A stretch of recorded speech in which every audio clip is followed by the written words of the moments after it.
একটা একটা শিবির ধরে ধরে জবাই করে। আমরা ভাবছি কি আমাদের আন্দোলন শেষ হয়ে গিয়েছে, আমাদের সংগ্রাম শেষ হয়ে গিয়েছে। আমাদের এই জায়গা হচ্ছে ভুল একটা কনসেপ্ট, এবং এই কনসেপ্টটাকে আমরা দেখছি ফুয়েলিং করছে বিভিন্ন রাজনৈতিক দল।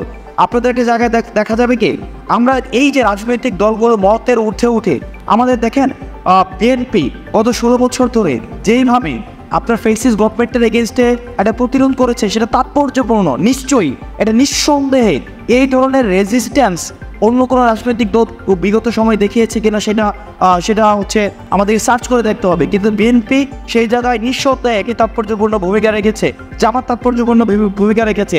শিবির এবং জামাতকে ডিহিউম্যানাইজ করে ফেলা হয়েছে। একটা একটা শিবির ধরে ধরে জবাই করে, এই সেন্টেন্সটা নর্মালাইজ করে ফেলা হয়েছে।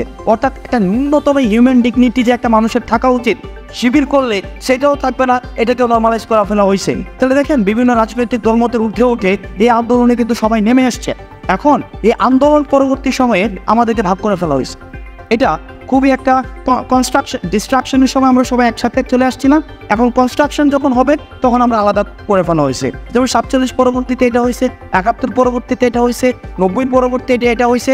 এখন আপনি সিদ্ধান্ত নেবেন এই সেপারেট হয়ে যাওয়ার সুফল এটা কি আমাদের জন্য রাষ্ট্রীয় কাঠামোতে ইতিবাচক নাকি নেতিবাচক। এখন আমি রাজনৈতিক দলগুলোর প্রতি আহ্বান জানাবো,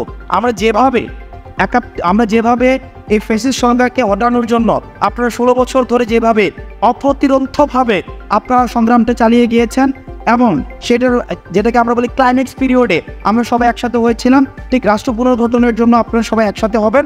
এবং একসাথে হয়ে আমাদের অতীতের যেই স্টিগমা কালচার আছে, স্টিগমাটাইজ কিছু ফসিলাইজ কিছু কালচার আছে, এই কালচারের ঊর্ধ্বে উঠে আমরা নতুন ধারার যে রাজনীতি বিনির্মাণের আমরা চেষ্টা করছি, এই রাজনীতিক বিনির্মাণ আপনাদের ছাড়া কখনোই সম্ভব না, এবং ঐক্য যদি আমরা না থাকি কখনোই সম্ভব না। সুতরাং আমাদের সমন্বিত কার্যক্রম লাগবেন, এবং আন্দোলনের যে দ্বিতীয় ধাপটি রয়েছে এই যে রাষ্ট্র পুনর্গঠন, এই রাষ্ট্র পুনর্গঠনের আমাদের ঐক্যবদ্ধ ভূমিকা লাগবে।